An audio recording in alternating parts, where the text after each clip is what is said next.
David Llewellyn grew up in an average British middle-class family in 1960s England. Nothing in his childhood suggested that a tragic shipwreck that occurred more than 50 years earlier would become the center of his life.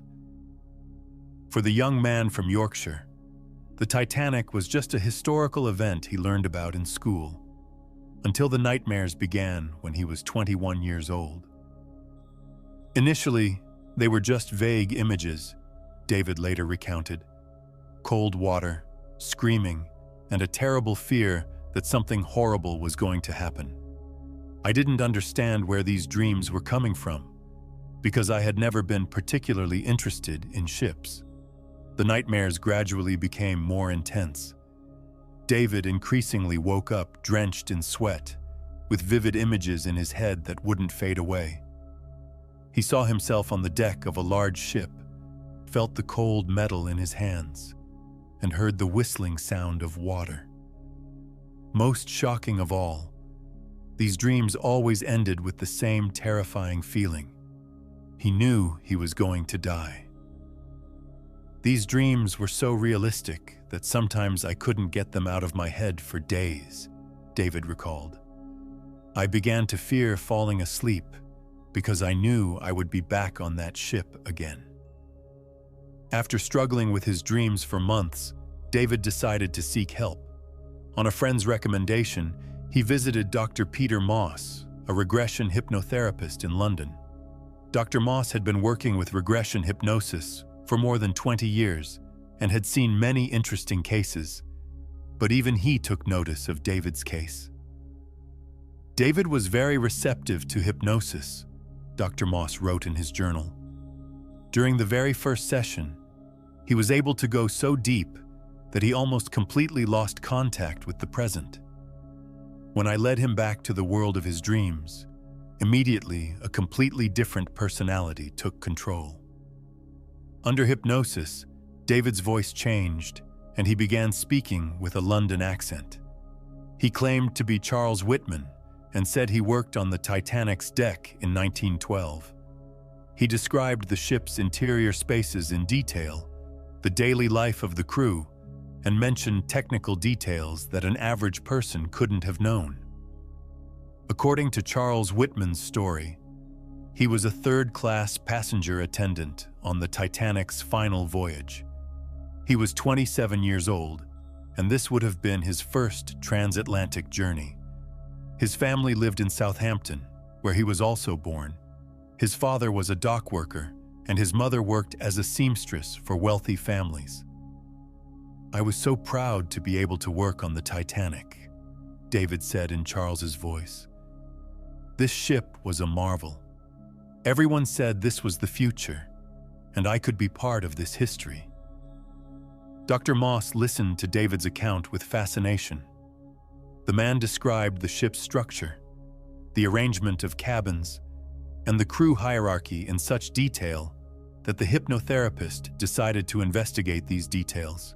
In the following weeks, he began intensive research into the Titanic's history and crew. What David said largely corresponded to reality, Dr. Moss noted. He knew the ship's exact dimensions, knew how many lifeboats were on it, and even what the third-class dining room was like. These were details that couldn't be easily found at that time. During the hypnosis sessions, Charles Whitman described the Titanic's final days in detail. He spoke about the passengers he worked with, his relationships with other crew members, and how he noticed the first signs that something was wrong. "I felt that the ship was vibrating differently," David said in Charles's voice. "The sound of the engines changed, and crew members were whispering to each other. We knew something wasn't right, but no one dared to say it out loud." According to Charles's story, he was on deck when the ship struck the iceberg. He heard the terrible sound, felt the ship shudder, and saw ice falling onto the deck. In the following hours, he helped get passengers to the lifeboats, with special attention to women and children. "I knew I wouldn't survive," Charles recounted. "There weren't enough lifeboats for everyone, and we, the crew members, were last in line. But this was our job. This is what we signed up for when we boarded this ship. Dr. Moss found Charles's account of the ship's final moments particularly interesting. David mentioned details that only appeared in rarely quoted reminiscences of survivors. He knew that the ship broke into two parts before sinking, and that the stern section remained on the surface for several more minutes. Charles's description matched those accounts that researchers only made public decades later, Dr. Moss wrote. He knew things that weren't common knowledge about the Titanic disaster at that time. The most harrowing moment was when Charles described his own death. He spoke about how he plunged underwater when the ship sank, and how he felt the shock of the icy water. He described the terrible feeling when he realized he couldn't swim to the surface, and that this was the end. The water was so cold that I immediately lost feeling in my limbs, Charles said. I tried to swim, but my coat and shoes pulled me down. I watched the ship disappear into the depths and knew I would follow it. David always became very agitated during these moments. Dr. Moss often had to interrupt the hypnosis because the man was experiencing Charles's death too intensely. After such sessions, David would be confused for hours and had difficulty returning to the present. Every time I relived Charles's death, it was as if I myself was dying, David said. I felt the cold of the water, the terror of drowning, and that final moment when everything went dark. I felt sick for days after these experiences. Dr. Moss decided to investigate Charles Whitman's existence more thoroughly. He contacted the Southampton City Archives and researchers who studied Titanic history. The results were surprising. Although he found no direct evidence of Charles Whitman's existence, several details that David mentioned under hypnosis were confirmed. The crew lists were not complete, and many subordinate employees' names were not officially recorded, explained Walter Lord, a Titanic researcher. It's possible that a person named Charles Whitman really did work on the ship, but we'll never know for sure. Continuing his investigation, Dr. Moss found several details that supported David's claims. Charles's description of Southampton and the living conditions of that era proved accurate. He knew what dockworkers' lives were like in 1911, knew local customs, and even contemporary prices. David knew things about 1912 England that a young man from the 1970s couldn't have known, Dr. Moss noted. He knew the value of the contemporary currency, workers' wages, and even what transportation was like in Southampton. The most convincing detail, however, was that Charles accurately described a part of the Titanic that only the builders and crew could have known. He spoke of a hidden storage room deep in the ship that was only discovered decades later when the wreck was examined on the ocean floor. This was the moment when I myself began to wonder if there might be something to all of this, Dr. Moss wrote. How could David know about a room that no one knew about at the time, and that was only discovered with modern technology? During the hypnosis sessions, Charles not only told of his own death, but also spoke about other people's fates. He remembered passengers he had worked with and described what happened to them during the disaster. Several of these stories were later verified from survivors' reminiscences. Charles told of an elderly lady, Mrs. Harrison, who didn't want to leave her cabin, Dr. Moss recalled. It later turned out that there really was a passenger by that name, and according to survivors' accounts, she indeed was reluctant to go up to the deck. David's case was soon examined by other researchers as well.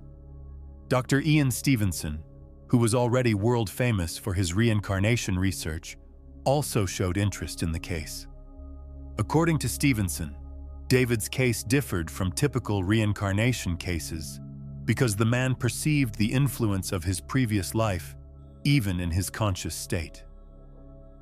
In most reincarnation cases, children talk about their past lives, then forget them as they grow up, Dr. Stevenson wrote. In David's case, it was the reverse. The memories began in adulthood and became increasingly intense. Skeptics also examined the case. Dr. Susan Blackmore, a psychologist at the University of Bristol, suggested that David's case might be cryptomnesia, the recall of memories acquired unconsciously, which were later experienced as personal memories. It's possible that David encountered the Titanic story in childhood or youth, and this information entered his subconscious, Dr. Blackmore explained. Under hypnosis, these forgotten memories appeared as seemingly real experiences. Join those who seek the truth about the mysteries of consciousness. Subscribe to our channel to be the first to hear about the latest spiritual research and reincarnation stories. David himself struggled with how to interpret his experiences. On one hand, he found what he experienced under hypnosis convincing. On the other hand, he found it hard to believe that he was Charles Whitman's reincarnation. "I can't say what the truth is," he said in an interview. "Maybe I was Charles Whitman in a previous life, but it's also possible that my imagination was playing tricks on me. The only thing I know for certain is that these experiences felt real." Dr. Moss continued treating David, but gradually shifted from concentrating on past life problems to present ones. During hypnosis sessions, he tried to help David process Charles Whitman's memory without letting it ruin his own life. The goal was not to prove or disprove reincarnation, Dr. Moss wrote. The goal was to help David find peace and balance. During treatment, David gradually learned to handle Charles's memory. The nightmares became less frequent, and he became able to relate to his experiences more objectively. Although he never completely forgot Charles's story, he learned to view it as an interesting experience that didn't have to define his entire life. "I learned to live with Charles's memory," David said years later. "I no longer dread it, and I don't try to suppress it either. I simply accept that this happened to me, regardless of how it can be explained." The impact of the case went beyond David's personal experience. Dr. Moss wrote a book about the case titled Return from the Titanic, which attracted significant attention in the field of reincarnation research. The book highlighted how complex regression hypnosis is as a phenomenon, and how carefully information obtained this way must be evaluated. David's case showed that consciousness is much more complex than we think, Dr. Moss wrote. Whether it's about reincarnation or some other explanation is behind it, it's certain that there are states of consciousness that we don't fully understand yet. Modern psychology offers several alternative explanations for David's experiences. Researchers of dissociative disorders suggest that it's possible David experienced a particularly creative dissociative state in which he was able to create a complete personality from information stored in his subconscious. According to psychiatrist Dr. Richard Friedman, the human mind is capable of creating extraordinarily detailed fantasies that seem completely real at the level of subjective experience.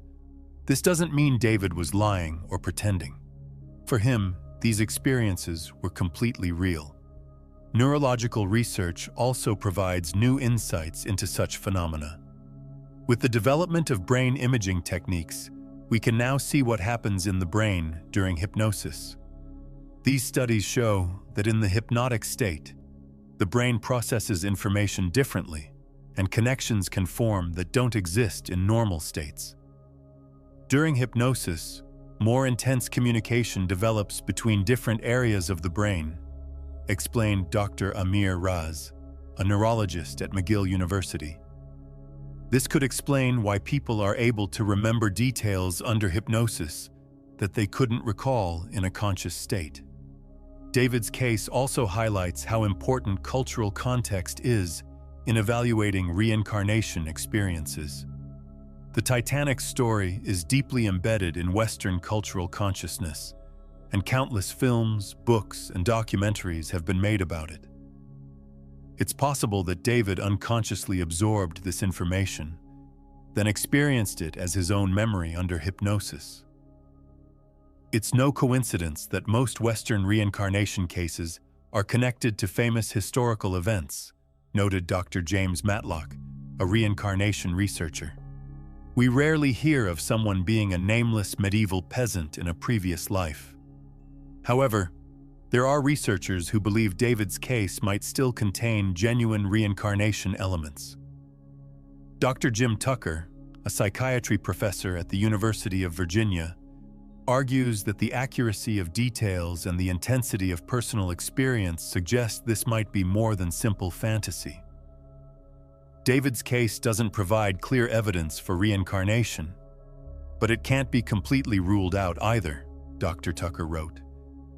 Most of all, it shows how little we still know about the true nature of consciousness. The case also raises philosophical questions about the nature of identity and continuity. If David really is Charles Whitman's reincarnation, what does this mean for identity? Is he the same person Charles was, or two different individuals connected in some way? These questions go beyond the framework of scientific investigation, wrote philosopher Dr. Paul Edwards. The concept of reincarnation raises such metaphysical problems that are difficult to approach with traditional empirical methods. David himself never gave a definitive answer about what he thought of his own experiences. Years after the hypnosis sessions, he remained cautious about drawing conclusions. Instead, he emphasized that the experience changed his attitude toward life. Regardless of whether I was Charles Whitman in a previous life, the experience taught me that life is much more fragile than we think, David said. Every day is a gift, and we shouldn't take it for granted. Over the years, David learned to integrate Charles's memory into his own personality. Although he never participated in regression hypnosis again, he sometimes still feels Charles's presence, especially when encountering things related to the Titanic story. "I'm no longer bothered by having Charles's memories in me," he said in a later interview. "I view them as memories from another dimension that enrich my life rather than harm it." Dr. Moss's research related to David's case contributed to the development of regression hypnosis methodology. He developed protocols that help distinguish real memories from fantasies and recommended a more cautious approach to evaluating such cases. "David's case taught me that every regression experience must be judged individually," Dr. Moss later wrote. "You can't establish general rules because every person and every case is unique." Modern hypnosis therapy increasingly focuses on present problems rather than seeking past lives. Professionals have realized that therapeutic goals can be achieved without having to prove the reality of reincarnation. What's important is not whether what the client experiences under hypnosis really happened, explained Dr. Michael Yapko, a clinical psychologist. What's important is that it helps them solve present problems and find inner peace. One of the most important lessons of David's case was that scientific skepticism and open thinking don't exclude each other. One can be both critical of extraordinary claims and remain open to the mysteries of human experience. David's case shows that we still have much to learn about human consciousness, wrote Dr. Charles Tart, a consciousness state researcher. Such cases help us ask new questions, even if they don't provide clear answers. Today, more than 50 years after David's first hypnosis session, the case continues to be a subject of debate. Some consider it clear evidence for reincarnation. Others see it as an interesting example of fantasy and subconscious information processing. The Titanic itself has also gained new dimensions through modern research. The discovery of the shipwreck and modern technology have made it possible to examine in detail what happened in 1912. Interestingly, many details that David mentioned in Charles's voice have been verified. When we compared David's descriptions with modern discoveries, we found surprising matches, wrote Dr. Robert Ballard, the discoverer of the Titanic. Of course, this isn't proof of reincarnation, but it's an interesting coincidence. David himself is now past 70. He lives a retired life and rarely speaks about Charles Whitman's story. According to his friends, he lives in peace with the memories and never regretted participating in the hypnosis experiments. David is an extraordinary person who went through an extraordinary experience, said Dr. Moss, who still maintains contact with him. Regardless of how we explain what he experienced, it's certain that he was changed by it, and this change was positive. The case's legacy goes beyond the question of reincarnation. It points out that human consciousness is a much more complex phenomenon than we previously thought. It shows that there are states of consciousness and experiences that we don't fully understand yet, but which can have a profound impact on people's lives. Subscribe to our channel so you don't miss out on the latest mysteries of consciousness and the newest results of spiritual research. The David Llewellyn case is just one among many stories that remind us that reality is much more complicated than we think. The philosophical questions raised by David's case remain current. What constitutes identity?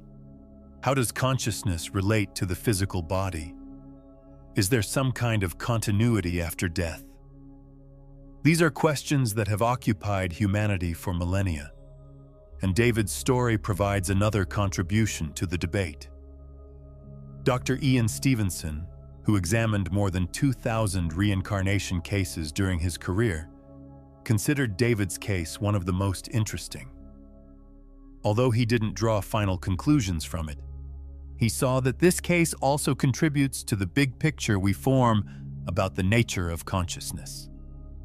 Every case, like David's, is a piece in the big puzzle, Dr. Stevenson wrote. Individually, none proves anything definitively, but together they suggest that the question of consciousness and identity is much more complex than traditional materialism claims. The case's cultural impact was also significant. It inspired writers, filmmakers, and other artists to explore the theme of reincarnation. David's story appeared in several documentaries and continues to be frequently cited when discussing past lives. David's case is a story that captures people's imagination, wrote John Fuller, who wrote several books about paranormal phenomena. It's interesting not only because it's connected to the Titanic, but because it points to mysteries that exist in every person. Modern technology opens new possibilities for examining similar cases. Brain imaging techniques, genetic research, and advances in quantum physics could open new perspectives in understanding the nature of consciousness. Perhaps in the future, we'll be able to scientifically answer the questions that David's case raises. The development of science could open new paths in reincarnation research, wrote Dr. Pim van Lommel, a researcher of near-death experiences. What seems inexplicable today might prove to be a natural phenomenon tomorrow. David Llewellyn's story is ultimately about human experience being much richer and more complex than everyday thinking assumes. Whether we believe in reincarnation or not, cases like his remind us that there are still many secrets waiting to be uncovered in the realm of consciousness. The story teaches us that we must remain open to unusual experiences and new possibilities while maintaining critical thinking. David's case doesn't provide clear answers, but it poses questions that can help us understand ourselves and the nature of consciousness more deeply. As David himself said in a final interview, "I don't know if I was Charles Whitman in a previous life, but I know that the experience I went through was real for me and changed my outlook on life." Perhaps that's the most important thing. Not proving or disproving reincarnation, but remaining open to all of life's mysteries.